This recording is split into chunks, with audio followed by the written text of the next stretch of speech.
Thanks for tuning in to this episode of Youth on the Wheels. We are Noah and Hawa, your hosts, and we appreciate you joining the conversation.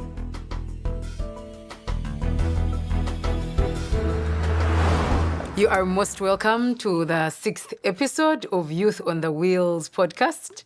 I'm excited today because the month of June has been a month that at least had 2 public holidays that were on weekdays, so we managed to have a holiday.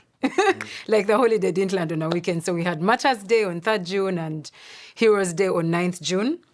And this episode, we are just basically going to discuss faith across generations and what religion means to youth today. You know, as you know, it has been dynamic over the years. I am in the house with 2 awesome guests, guys. And today there is like gender equity. We have a woman and a gentleman. And I'm going to invite Joff Mbazira. Joff Mbazira is one of the I don't know how I can call it, but he's one of those special human beings I have met in this lifetime. And I know that he works with Interface. Interface is the Institute of Religion, Faith and Culture in Public Life. But he's those kind souls, those men that are in touch with their humanity. the special few, eh? So I'm going to invite him to introduce himself and say a little more about himself. Oh, you're too kind. What do I say about myself? I'm Geoffrey Mbazira. I am married. My wife is Jackie. We've been married 8 years. And still counting. And still counting, of course. We have two kids, a boy, Jordan. Jordan is 7 years. And Simia, a girl who is 11 months. It's about to make a year. What else? I am a Christian. I am part of Calvary Chapel. I go to Calvary Chapel in Kampala. That's my church. And as you mentioned, I do work with Interface, Institute of Religion, Faith and Culture in Public Life. And I love that. I love what I do. Perhaps I do a few other things. I teach at a Bible college. I teach somewhere else also, at another college. But yeah, I teach things to do with Bible and theology and related subjects. So, yeah, I think that's as much as I can say about myself. There's a bit more, but I guess we will get to know with time. Thank you very much. Joff, I'm happy to have you today. Another awesome lady in our midst is Rashida Namulondo Muwanika. She is an awesome human being, guys. She's an awesome human being. She's kind soul, beautiful people. She is the founder of the Sophie Muwanika Institute, Art for Change. And she is very passionate about mental health and navigating grief and intergenerational trauma. I am going to invite her to say a little more about herself because I do not want to, understate people's CVs. Thank you, Hawa. Thank you for having me. My name is Namulondo Rashida Muwanika. I am a poet, actress, and I generally really love the arts. And as Hawa mentioned, I'm the founder of the Sophie Muwanika Institute of Art for Change, an organization that's named after my mother in memory of her to celebrate her love. And I think in a way for me, through that institute is how I extend my mother's love to the whole world. So I am really honored to be here and share a bit of myself and a bit of her. And I'm Muslim. I'm a Muslim woman, identify as a Muslim woman. And yeah, that's mostly about me. Okay.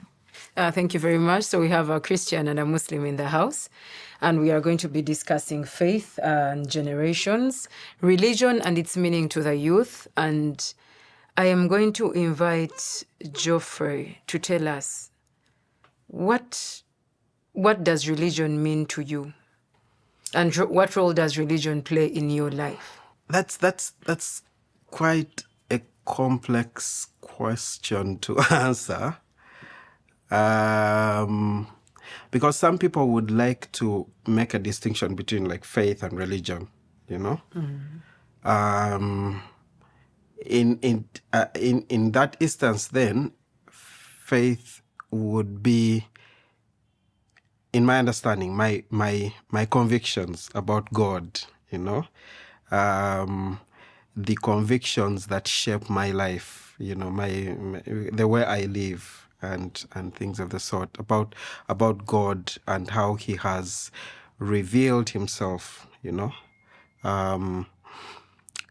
Then if that's faith, then I understand religion to be the way that faith is expressed, you know, the expression of that conviction in customs, you know, like how a group of people express their faith, you know, they express it through religious, you know, customs and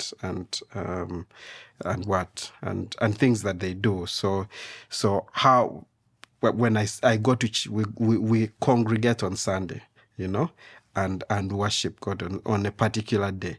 That's a religious thing, but it comes from, you know, our belief about God and why we need to come together as people that believe in this God, and encourage each other. And there are many religious you know, things that we do. So if I am to make that distinction, I would say that way. But in a general sense, I would include faith in religion. So if I do that, then religion is how I express my belief in God, you know, how I express my trust in the supernatural, and all of life. If that is the case, then everything that I do is religious, you know. Where in Christianity, you know, one of the verses says, "Whether you eat or drink, do it to the glory of God." So the simplest things, the very basic things, as basic as eating or drinking, I am to view it in light of my faith in God. So it's an expression of my faith in God. So whether I go to school, how I study, when I am at work, how I work, when I am at church, how I conduct myself, serve myself. When I am at home, how I do my or how I love my wife, you know, how I am a father to my children. All of that has to be an expression of my, you know, my relationship with God. So I would say everything that I do, all of life for me, is religious. Over to you, Rashida. What does religion mean to you, and what role does religion play in your life? I think Jeff just gave Jeff gave me a very good explanation. I've actually always asked myself, what is religion? You know, so I think today I've got a definition. You had a good head start. Yeah, but I think for me, as a Muslim woman, I think like it's some of the things we can't really define them unless we use the definition of the Quran, really. And if you follow Islam does not identify itself as a religion per se, you know. So if you ask me what's religion, I'll be lost. Because I'm like, I don't know what that means, because as a Muslim, Islam does not identify itself as a religion. It does identify itself as a way of life. And maybe in any way, in that case, is maybe what Jeff is trying to explain. Because in Islam, we believe that Islam is a submission to the will of Allah. It's like, it's the way of life. You breathe, you sleep, you wake up, you eat. That's all decoded on you. It was written on you. You're just submitting. Like there's a greater God. He designed this earth, designed the animals, designed you. So you're basically just like living in everything that has been pre-wrote or predestined for you, and you're just submitting. So like your job, like as a human, you already, if you say like I'm Muslim, we believe that you're born Muslim. Everybody's born Muslim. Everybody's born in the submission of God, of will. And so depending on that, I would be lost to define what religion is. But if it goes back to what he's also saying, it does make sense, because it's you. It's everything you do, how you express yourself, how you treat people, how you live with people, how you treat animals. For example, in Islam, that's important. How you drink, how you eat.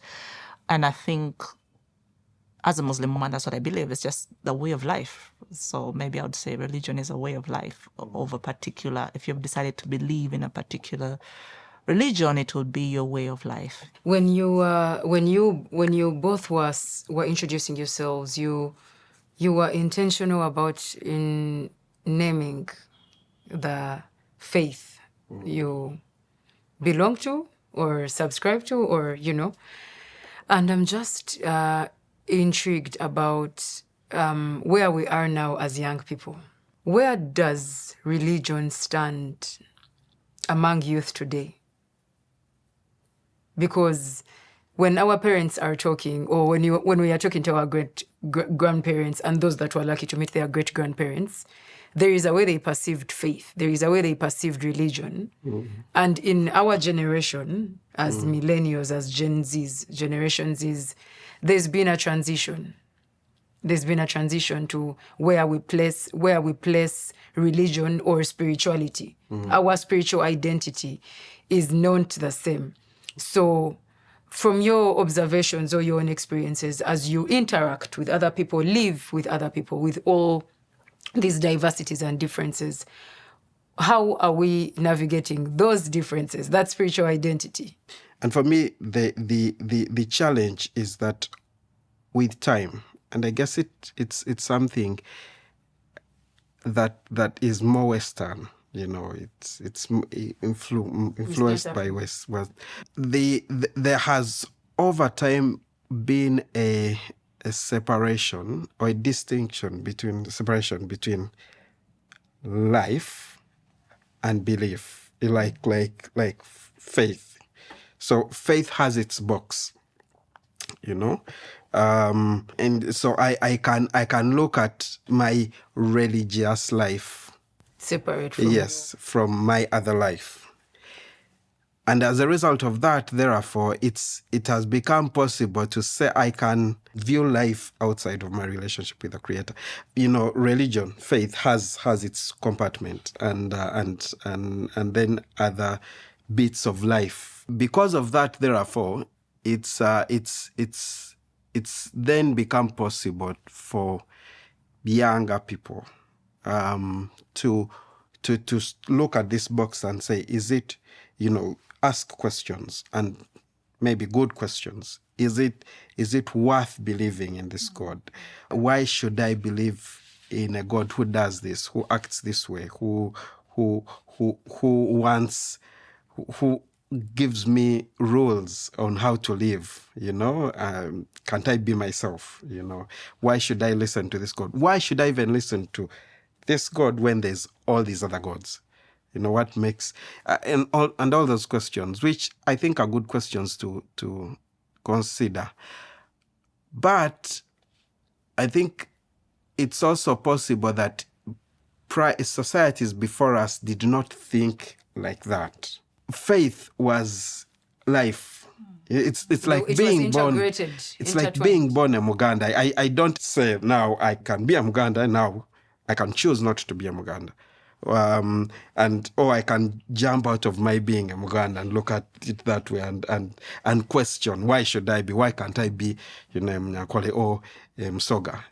Why can't I? Those things. It's not possible because that's who I am. I think that is how prior societies looked yes, at. Like. thought of what we call religion, and that's also why it's strange. Even locally here, we don't have a local word for religion. Din is not local, because it's a strange concept to think of it as this thing there called religion. It's just being. That's how they thought of it. So they didn't have a word for it because it didn't exist. I think it's the same thing that you are saying. So if they were not able to question, maybe, because that's what it meant living, if traditional African religion, as we have termed it, it was life for them. They were not thinking we are traditional African religions. They weren't thinking like that, because they allowed themselves to be there. So I think that because of that shift, then it's possible for younger people to say, why should I be a Christian? Why should I be a Muslim? I can choose not to be. And so it's important then for those who are part of that to answer questions like that. And I think more and more young people are asking those questions. And so we find many people who question the reality of God, question religion, question religious institutions, and therefore question religion, and many are like that. But those are my initial thoughts. I think it's also very important, before I say what I think about it, to say that we're talking about youth, but I think we have a margin right now. When we look at the category of youth, we have a margin of millennials, I don't know, who are about to cross out of the youth, and then the Gen Zs. And these two generations are not the same. Yeah. And how they conceive religion is also not the same. And I think I want to deliberate on that. That, for example, he's given an example, like when you were born in Muganda, there was something they were practicing. It was not religion. Yeah. It was tradition, right? So you have to put Nsimbi in the Kaselo, it's a religion in a fatse, but it was not considered religion. It's like every tribe had its thing going on, right? And it was part of who you are. And I think that's when the concept of deen came in. If you look at our parents, they struggled. At least I come from that generation of millennials. Well, we have parents who are like, okay, now you're Muslim, but on Saturday we have to go, Yeah. So there was all that kind of thing of like, excuse me. So and then as the millennials, we were the edge of rebelling against ATR, because our parents would raise us. They were a bit confused, You're Muslim, but remember, you have to go to the, and so you're like, you have to go Jajawo, I tell you, have to jump what, those things. So I think we're different from the Gen Zs, because the Gen Zs have found, and I say that because I'm a millennial, they found when that kind of resistance is over a little bit, So for us, we were, I think, different because you had to study Islam or Christianity in Sunday school or something. At home, your parents are believing, but they're also contradicting themselves in a few things. Yeah. And some of them weren't really bad. Like, for example, showering herbs, it wasn't bad. But because we also went to, maybe let me call them theology schools. You went to madrasa, you went to Sunday school. And at that time, you're like, why? This is wrong, So it bred a generation of younger people who are, for lack of better words, evangelists in whatever religion they were. They were like, we have to be better Muslims, we have to be better Christians, and then there was that force. And if you look long ago, in school, there was all these gospel groups, all these dawah groups, and those were very, at least for what I saw, what I observed as a millennial, those marked a lot of us growing up. Universities had dawah groups, had church groups, had people who were traveling to Lira to do dawah. Dawah is like preaching in Islam, and had people overnight, Christian evangelists, and those were a lot of youth movements. And now, slowly by slowly, that generation is dying out.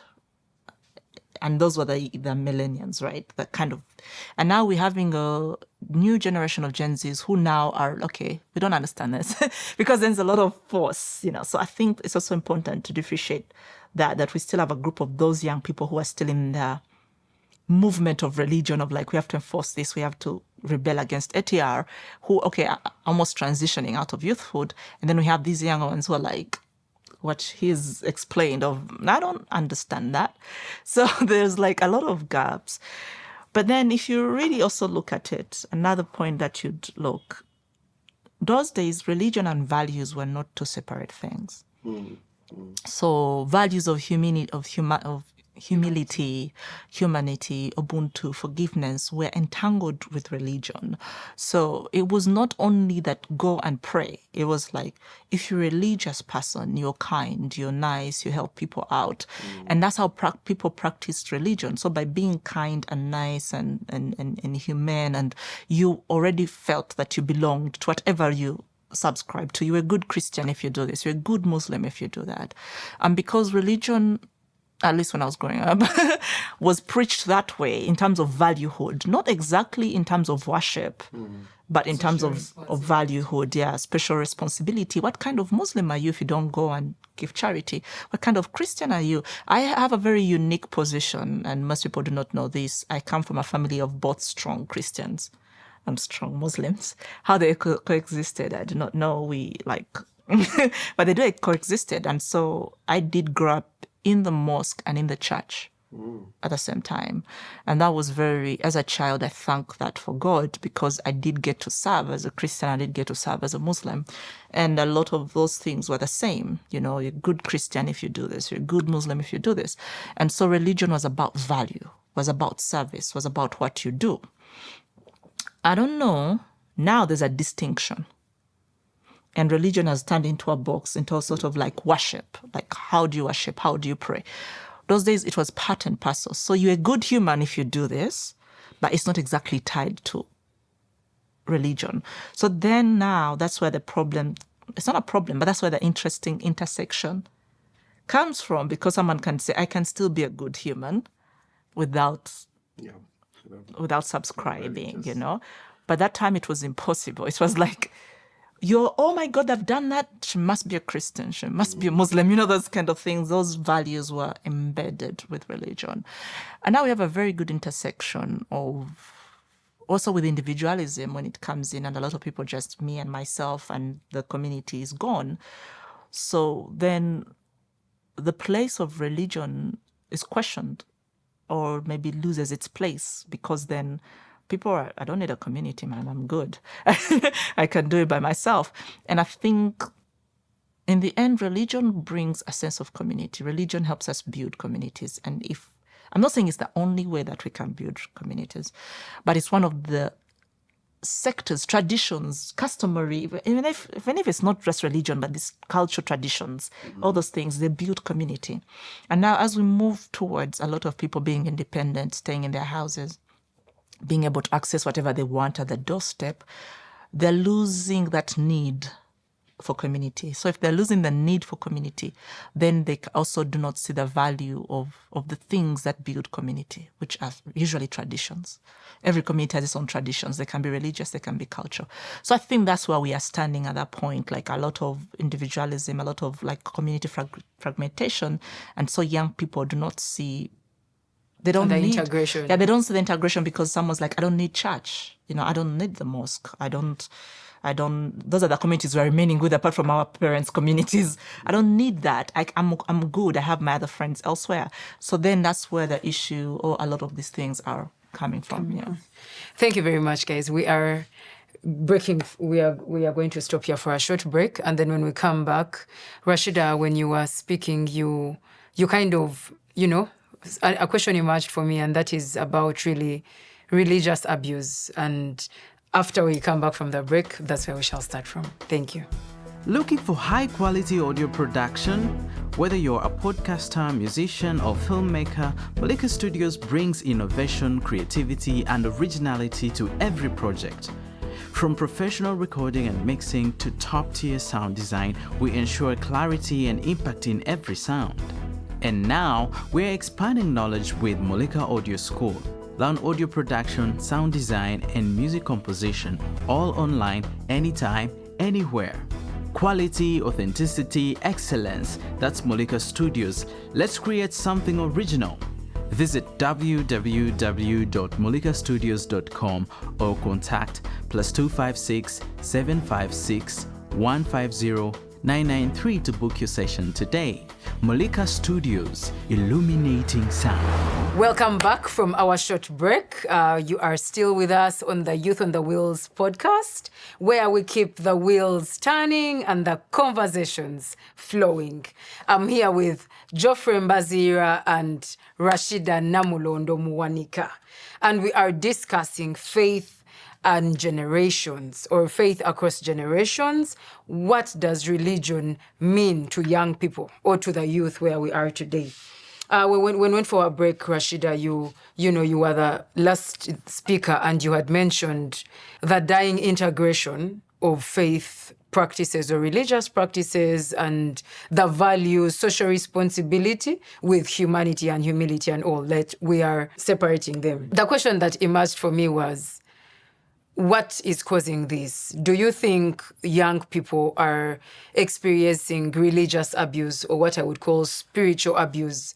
And by this, I mean, that's what I call it. I feel like, I mean, I don't know if it's people are aware or conscious of it, but it's more like using religion as a gaslighting tool, as a political tool, as a tool to actually do something inhumane, but then use religion to justify the inhumanity. Like, let's say I do something to Joff, and then I say, like, I use religion, and I'm like, no, I was unjust because you see, this is what this particular religion says. Do you think that is what is causing the youth to now cause that, to like really, really catalyze their questioning of what religion means to them today? Or is it just a generation that is just questioning everything that it comes across? I think it's a yes and no at the same time. I think I'd like to attribute that the times are changing and there's just too much going on, There's too much going on. There's too much young people are involved in, too much that they believe in. I mean, now there's AI. My AI even said it has a name, and I chit-chat with it and it can check on me. I mean, like, can say, hi, how are you doing? So there's all that kind of thing. And I think before, at least in my time when I was growing up, your only community was religion, okay? So, and now young people are finding other communities. There's technology, there is like professional groups, all those things, and they feel that they can get the value that they got in churches and mosques, all those groups in those spaces. However, I also would like to say that I think over the generations, and I'm just speaking for, I may not speak for Christianity, but I may speak for Islam, that I think over the generation, religion has also not been taught right. Religion has not adapted in terms of how they teach it to young people, in sort of like, you learn the scriptures, you learn what's said, but so young people are like, what's the relevance of it for me now? That kind of thing. There's always those questions. And the way we are taught is just like, this is God, believe in God, and that kind of thing. And I think the way religion is being taught has to adapt in a way, that way it's mentored from a younger time, has to adapt so that young people can understand its relevancy. Because I do believe there's a lot of relevance of religion, even in young people's lives. But how do we harvest that? It's like, when I'm teaching you a skill, I harvest it and I say, I'm teaching you this skill, and this is the skill, and this is what you'll use it for. Okay. So if young people do not understand where religion fits into their lives now, with technology, with all these things, then there's a problem. However, going back to religious abuse, it's no lie that I think our parents, or a lot of people, they did not know how to explain things, and they wanted to control or manipulate, And because people want to control or manipulate, they'll use something that you can't question. So yes, it's true that sometimes over the years, religion has been used to either bend young people, manipulate them, exclude them from spaces. I once was with a young Christian girl who was pregnant, and the church stopped talking to them because that's what the church does. I don't know if it still is the truth right now, but that was a lot of exclusion. So whether it's right or wrong, that's not my space to say.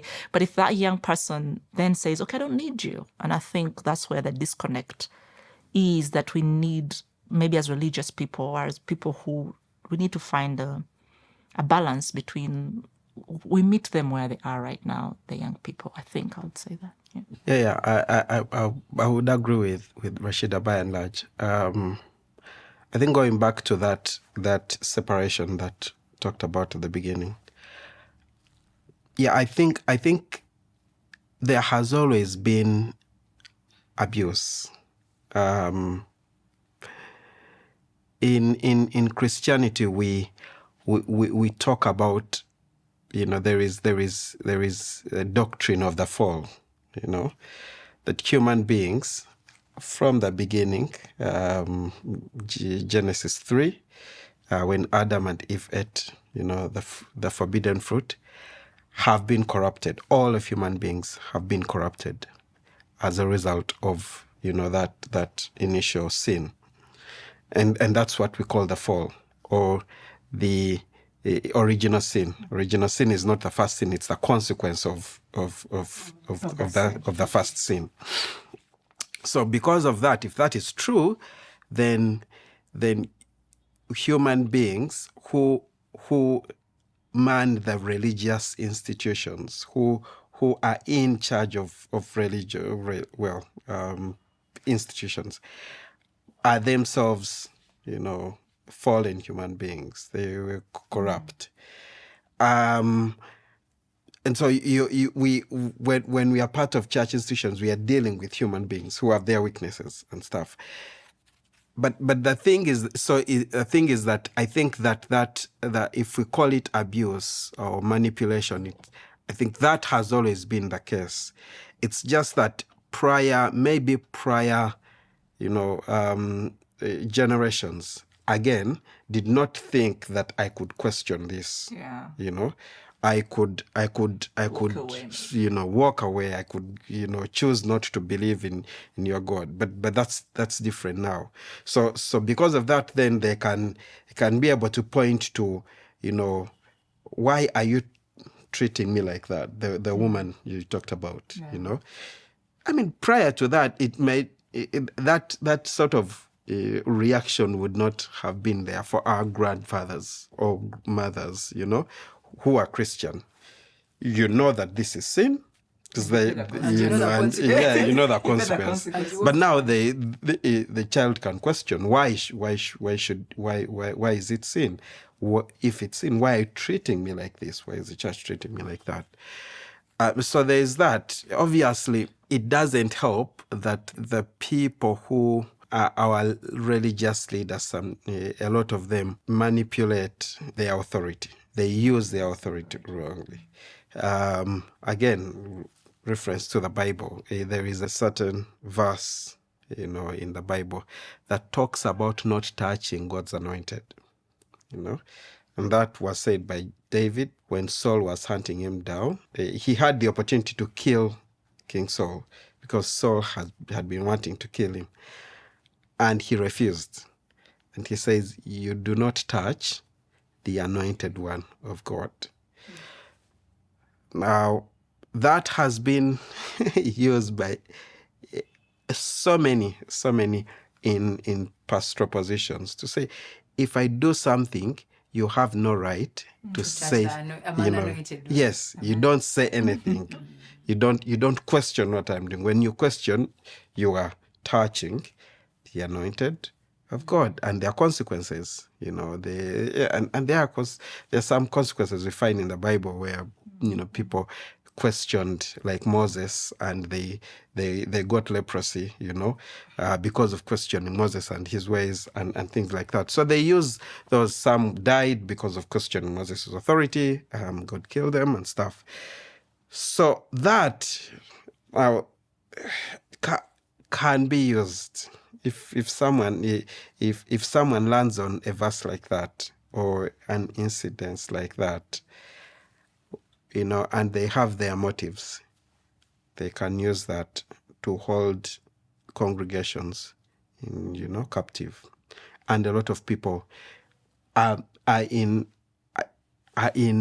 churches, I don't know about mosques, but churches I do know, where they are being emotionally, sometimes physically abused, but they fear to say something or to go to the authorities because you don't touch God's anointed. So things like that, therefore, begin if you are Gen Z, you and you get to a point and you realize I actually can question these things. Then you question, and not just question, you throw out, God and religion because of abuses like that. So I think it's real, depending obviously on the intensity of the abuse. But it's real. The question is how. I guess that's another conversation. How do you deal with that as That a was religious where I was institution? going. How do we deal with that? That's another. That's where I was going, because what is the intersection of religion or faith and mental health and navigating challenges like emotional abuse, physical abuse, psychological torture, especially when sometimes some of these things could be birthed by the places of worship, or sometimes in our homes or in our workplaces, but using the scriptures or like these norms, the religious norms, like someone is not using it in the places of worship, but they're using it in the workplace or back at home, like with our parents and siblings and cousins, and they're just using that as the channel to actually perpetrate. So what does the intersection of religion, faith, and mental health look like? I'll try. I think that how are you asking many questions in one question? It's a bit complicated. Because like if you have mental health, like if you've lost a parent on your own and has nothing to do with that institution, that's like a very different thing. It's also very different if like you're experiencing religious abuse and from the same institutions that have to save you. That is also a different case altogether. And I don't know which one to speak to. Let me, I like that question. So now the question is, for example, if you have lost someone, and of course this is going to take a toll on you, depending on the attachment you have with this person who has died, how does religion cater for mental health? Because somehow, like, I'm here and I know people are going to die. I've been told in the Quran, every soul shall taste death, and like somehow you see it. But when it happens, how do I deal with that from that lens? And then again, the other question is that the religion, like whatever abuse it is, it would be emotional, physical, or anything. How does religion help in the navigation of mental health? Yes. Yeah. Okay. I don't know if I'm a bit clear. I'm just going to answer them in 2 seconds. Okay, no problem. Personally, I do feel that we have to differentiate between doctrine and religion. Because, like, if people feel that they can't live, if people feel like, I cannot stop subscribing to this church, I cannot stop subscribing to this imam, then there's a problem. Because that is a person. That's not your religion. That's not your faith, because faith is bigger.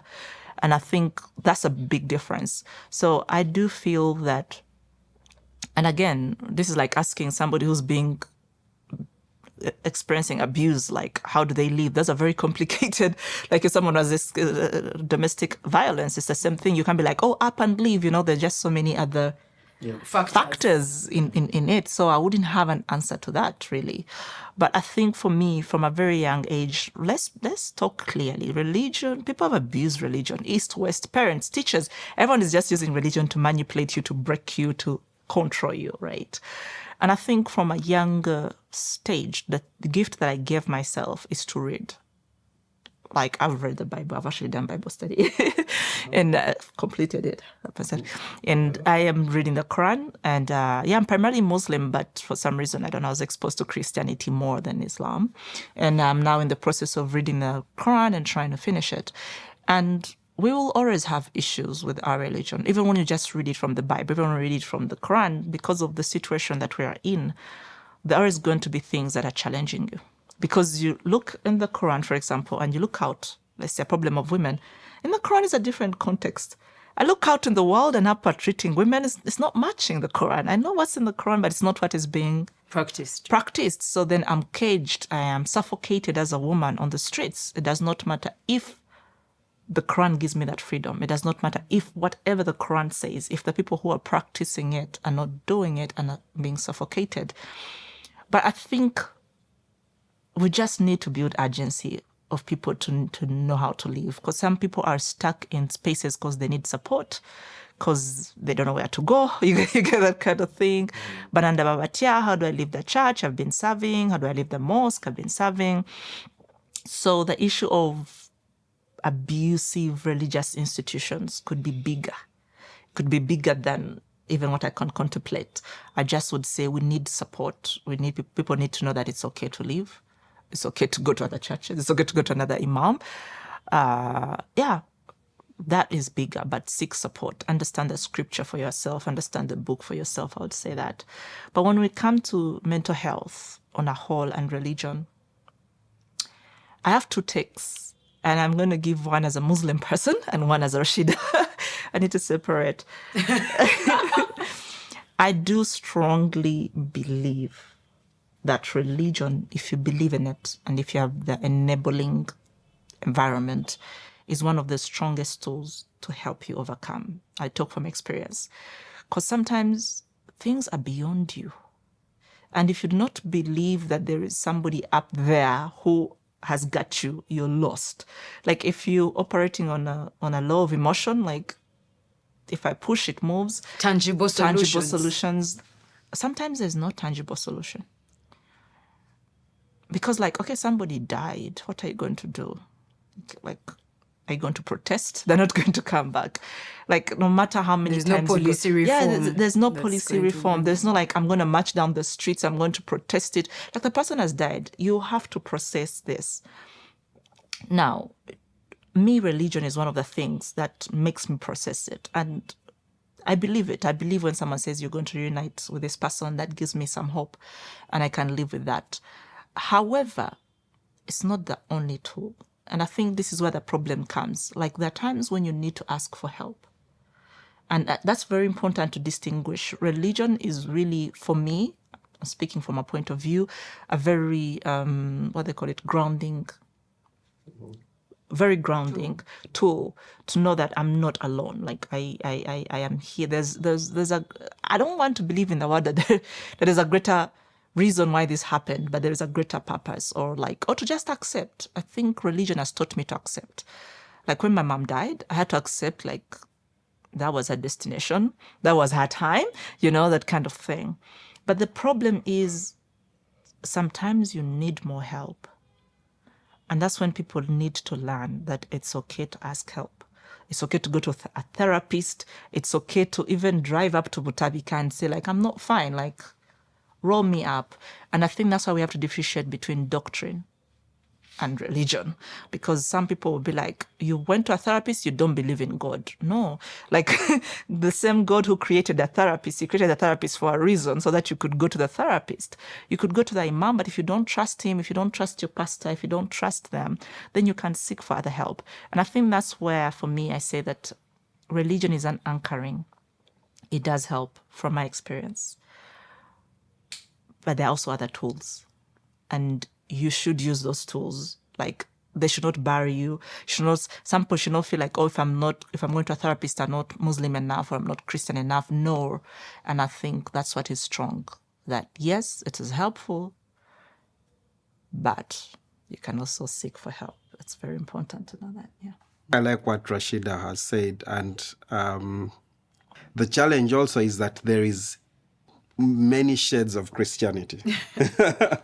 So you bring me here as a Christian to talk about Christianity, but I have a conviction within Christianity, a lens, and if you were to bring another Christian, they might disagree with me, on some of these things. And if we were three, we might all disagree with each other. That's the thing about, and maybe I don't know how many shades there are in Islam, but Christianity has very many shades and denominations as such. So there's that. But I'm talking from my religious convictions, my faith convictions. I think one of the problem is the distinction between what we call religious and secular. There is religious life, and then there is secular life. So Monday to Friday, Monday to Saturday, I am living my secular life. Then on Sunday, you're a that's Christian. my spiritual life, you know. So I go to work on Monday. On Sunday, I serve the Lord. On Monday, I'm not serving the Lord because I'm at church and I am at home and I am doing these things. But the Bible doesn't have that distinction, okay? All of life is, as I mentioned, all of life is lived in light of who God is, you know. If that is the case, then the person who is, when I go to pray for God to heal, and I believe God for a miracle, so God can heal me, right? He can heal, he supernaturally, okay, without me doing anything about it. He can also use the doctor and heal me supernaturally, because the doctor can go through the same procedure and one person dies and the other person does not die. Same procedure. So the doctor studied, yes, they know what they're doing, yes, but ultimately it doesn't depend. Life is not in the hands of the doctor. No. Life is in the hands of God as a Christian. I believe that. So he can use the doctor to supernaturally heal, or think of it to heal. Maybe not use words like supernaturally or naturally. If that is the case, then I should not think that when I go to see a psychiatrist or a psychologist, when I am having mental health issues, that I am not going to God. Because I am going to God. I'm trusting God to use this person. This way I trust God to use the pastor, the imam, you know, to help me heal, right? I'm still trusting God. I mean, in the Bible, Paul, the apostle, encourages Timothy to take a little bit of wine for his stomach because he was having stomach issues. This is Paul, in Christianity, performed many miracles and healed people, that even his handkerchief was healing people. You get that sort of thing. But he advises one of his people to take a bit of take some medicine for his stomach. Paul did not have that distinction. That therefore this is not God at work, and it is when God heals supernaturally that He's at work. And so I think taking away that distinction is very important. In my mind, it's extremely, extremely important, because when I bring down that wall between the secular and the spiritual, then I see all of life as a whole, as a whole, right? So when I am in the classroom, and I'm receiving instruction, that's all God, and His wisdom.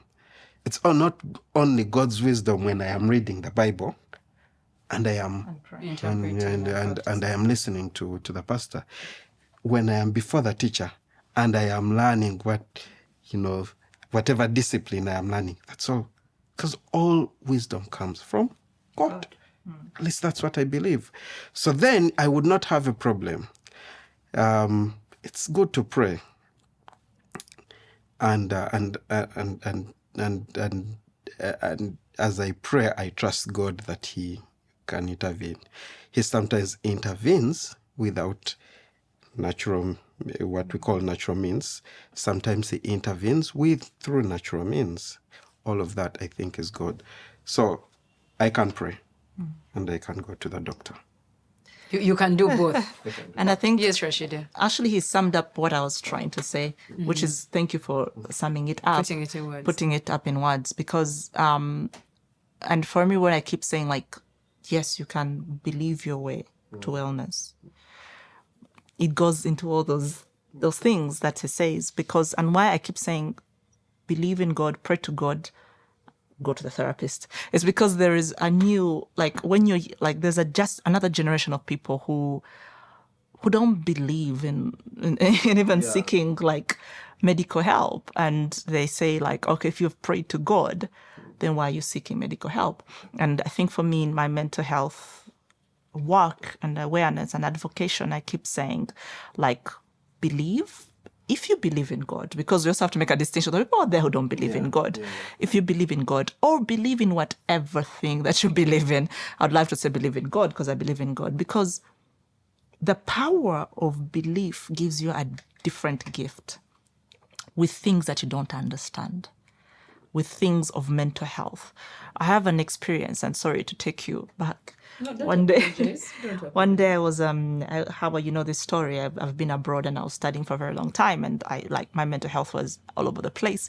And I remember standing and seeing like white people, and I'm like, I don't know how people who don't believe in God survive this, because the only reason I was still walking was because I did believe that there was a greater purpose to this. Like I'd reached to the point where there was no sense in doing whatever I was doing, and it was not something that a doctor could solve. It was not something that even needed a therapist.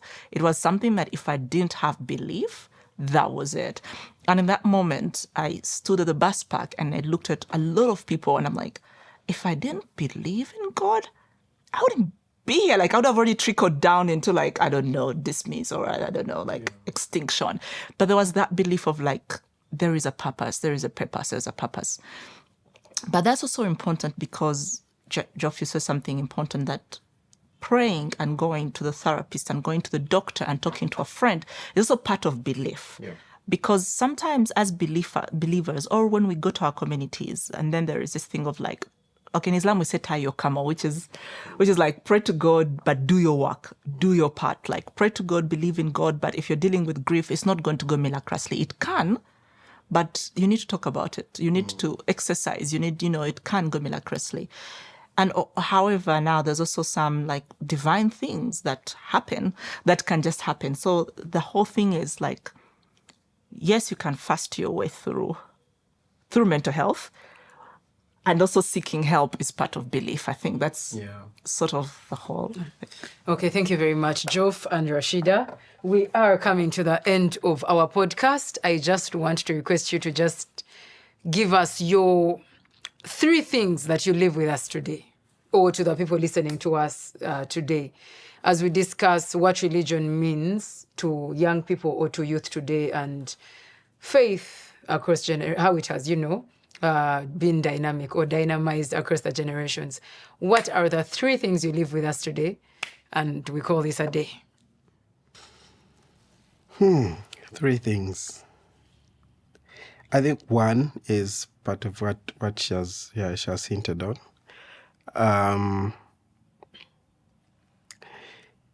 It's I agree that without belief in a higher being, I don't know how possible it is to navigate life and its challenges. I don't think it's possible,